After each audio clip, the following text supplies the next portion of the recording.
Yo, what's up, everyone? Welcome back to another episode of Unfucking Your CX. Everyone knows me by now, and that's not the most important thing. What you want to know is who is in the hot seat. And I am really, really excited to have Andrei on the show. Andrei has not only lived in our shoes, but also has built many direct to consumer e commerce businesses and now is founding another business. Andrei, welcome to the hot seat. Welcome to Unfucking Your CX. Thank you for having me here today. Yeah, Andre and I connected. Believe it or not, folks, we connected. Where were we at, Andre? I think it was Shop Talk 2 or 3 years ago. That's was it Shop Talk 2 or 3 years? Yes, yeah. You're absolutely right. And then we did Run Club. Um, this year, where were we at? Retail ETAIL. We were West. at ETAIL West, where we did a Run Club, and I can tell you, folks, Andre is a superb athlete. Doing some high rock stuff now. I couldn't keep up with them, but that's my goal maybe in a year to keep up with them. So, Andre, I'm always curious to ask our guests, set the scene for us. Is this taking place in a coffee shop or are you and I having this kind of rant over a workout? Workout. Since we're Cool. talking What kind of about workout? what kind of workout, let's do some heavy lifting. There we go. We always have to have a great chat during that. So Andre, you've had a lot of success just building direct to consumer brands. You're building a new kind of B2B company now. Everyone always has that like one topic that it comes up in meetings or it comes up, from a CX leader or even yourself as an executive. What's that one topic that when you hear it, it makes you cringe? Ooh, how to pick one? I would say one topic that I experience as as a customer of various consumer companies, but also being on the other side, is being non-transparent. Because people know when you fucked up. It is usually pretty clear, and maybe you are not talking about it, someone else is talking about it. And it could be something small, for example, I don't know, quality issue in some of your products. It could be something more significant. Let's say, personally, had some bad experience buying furniture or some rugs and waiting for them for a year without zero communication from the company. And it was like, and it's not a cheap purchase, $1,000 stuff. Guys, what's up? Where is my product? Like zero communication from that side. Or sometimes fuck up could be even more serious, data breach. And like you read articles about it, like you read expert opinion about it, and the company says nothing. Guys, are you even aware of the situation or not? And if you are, why you are not talking about it? People talk, people know things, and a lot of companies don't admit their mistakes. It actually shows their culture and it shows how much they care for their customers. Yeah, I think that's a really important one that you bring up. And I think one that drives me absolutely insane is when I get a letter from a company that I'd done a transaction with 7, 8 months ago. And they're like, oh, by the way, there's been a data breach within our organization that took place 8 months ago. And I'm thinking, 8 months ago, and you're just now telling me this. And so ultimately, what's happening, Andre, is they're covering their own ass, right? They have done all these things as an organization to cover their own ass before they even reach out to me as a customer. And then they're Mhm. offering me like a free year of tracking my credit score.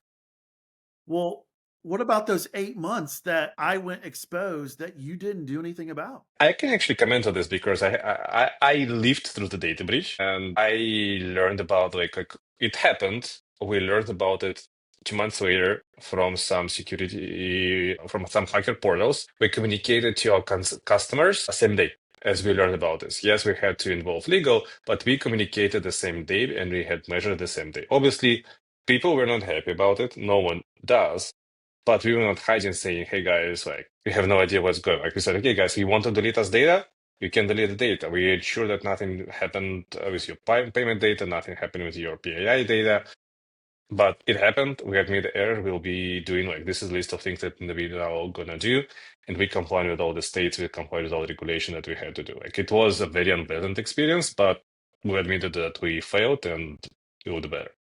Yeah, you know what? In that instance, though, what I loved about what you guys did was you communicated immediately, right? You didn't wait, several months before you communicated. You communicated same day. And ultimately, as a customer, I could appreciate almost kind of like that integrated level of just messaging of, hey, here it is. We're going to continuously message with you on as we learn more, and we're just going to continue on versus we're going to wait and then communicate. And I think that whole entire transparency comes from not just like data breaches, but also like just return policies, Hmm. shipping policies, like that level of transparency within an organization, as a CX practitioner, that was always one of the top reasons why customers would abandon their carts, for example, is, well, I don't know what your return policy is. I can't find it online. Or Hmm.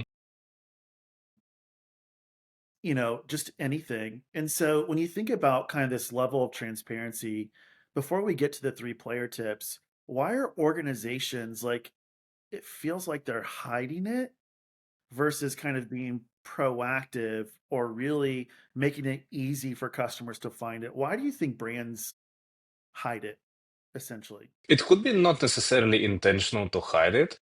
It could be two things, in my opinion. First is nobody cares, and that's one aspect of the culture. Like we just throw it, like we just did it the way we think we should do it, and we never thought that we should improve it. Or it could be customer support, customer experience team inside cannot talk to, like they try to talk to people in their departments. Everyone is busy with their stuff and they don't pay enough attention to their CX team, so they don't improve anything. So that's another aspect of the company culture.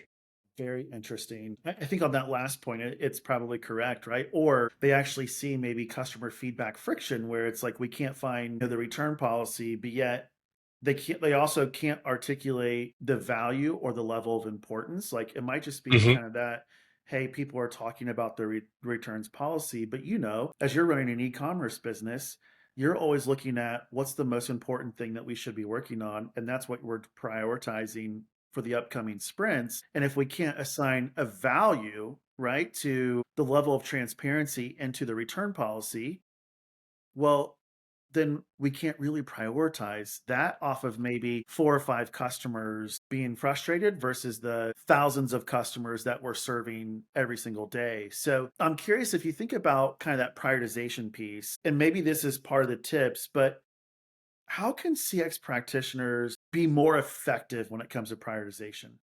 I believe that should start on top of the organization, and there should be some way how organization inside do prioritize whatever CX team brings. So, for example, at Sandbird, the first two team who joined Slack were customer experience and engineering, because Sandbird is a homegrown platform and we developed a lot of things.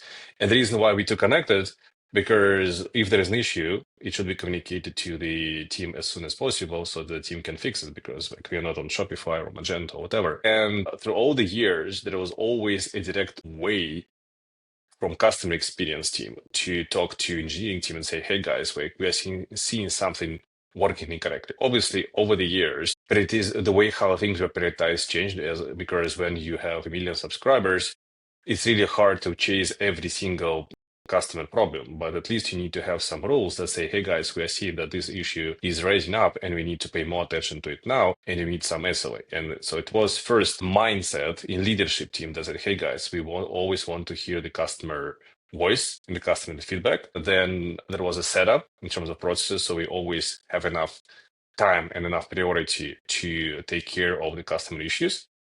And then you maintain this culture, knowing that people can always speak up and say that they think that something is broken, and they know the way how to communicate. So like these are three sub steps that they need to take in order to make it work, in my eyes. Yeah, I like that. I love how it's like, hey, one, let's just align the culture around how does prioritization work, right? And what's important and how can CX leaders bring those customer frictions up, but Hmm. also make them meaningful enough for the business to prioritize them. Andre, let's get into your tips, right? So the one topic that you wanted to unfuck was really around, transparency. So transparency Hmm. to the customer. When you think about, you know, up leveling, transparency and brands being more transparent, what's the first player tip that you have for them? Don't be afraid to admit your mistakes because it's not the question of if, it's a question of when.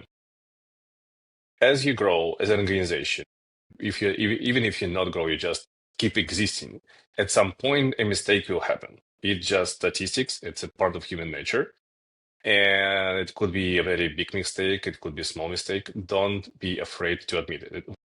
A couple of examples. One from personal experience. Not a mistake. Like we used to work with 3PL who was located in Georgia, in Atlanta, and at some point there was a significant snowstorm, so they had to freeze operation for a couple of days.